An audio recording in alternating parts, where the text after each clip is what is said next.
This will be a 160 literary.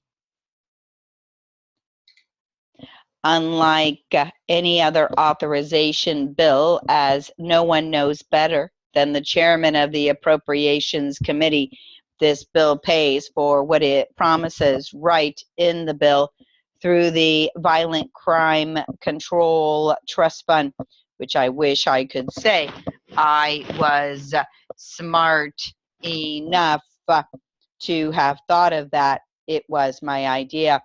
But in fact, it was the brainchild of two leading Republicans and the leading Democrat. The bottom line, to use that trite phrase, is it is a mechanism by which what is promised in this crime bill is paid for in a trust fund. The trust fund now holds $30.2 billion in savings related to the Federal Workforce Reduction Act over the next 6 years. Put in simple terms, the President Clinton, has reduced the federal workforce to a level lower than any other time since I have been a U.S. Senator, 22 years. And if I am not mistaken, I believe all the way back to the administration of John F. Kennedy in the early 1960s. In addition to that, he has said, and we have legislated in the Congress, that we will further reduce that workforce by over almost 250,000 people over the next 6 years. That is in absolute numbers. They are the final total reduction. So what is happening here is we have asked the different committees with jurisdiction and the different offices at the state and local levels, how much money is going to be made in savings from this cut in the force, the federal workforce, over the next 6 years.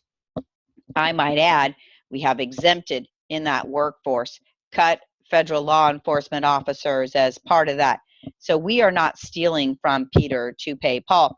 We are not suggesting that we are adding more police and we are adding more law enforcement and at the same time cutting federal law enforcement. We are not doing that. I know the presiding officer and my colleagues understand this full well, but sometimes our jargon here in the Senate is very confusing to people listening to debate. So to say it again, this bill pays for itself. It pays for what it promises, not by new taxes, but by the reduction in the workforce. They are taxation dollars. We will hear people who still want to oppose this bill come to the floor and say, this is another Democratic big spending bill, and it is going to raise your taxes. The presiding officer has heard me say time and again, the legitimate argument to be made by my friends on the Republican side who choose to make it is that this crime bill will, in fact, not allow a further reduction in taxes. It will not increase taxes.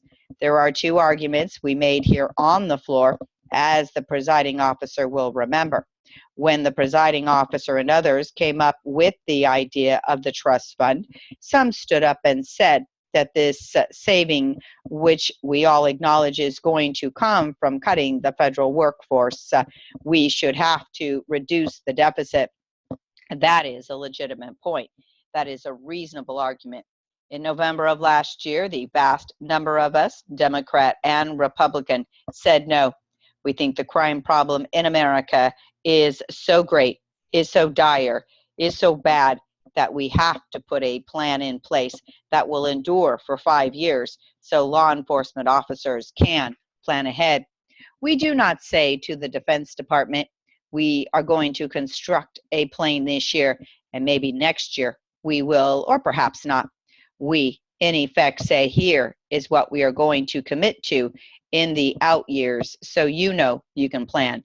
We basically said for the first time here for American law enforcement, we are not only going to appropriate for next year, we are going to make a promise.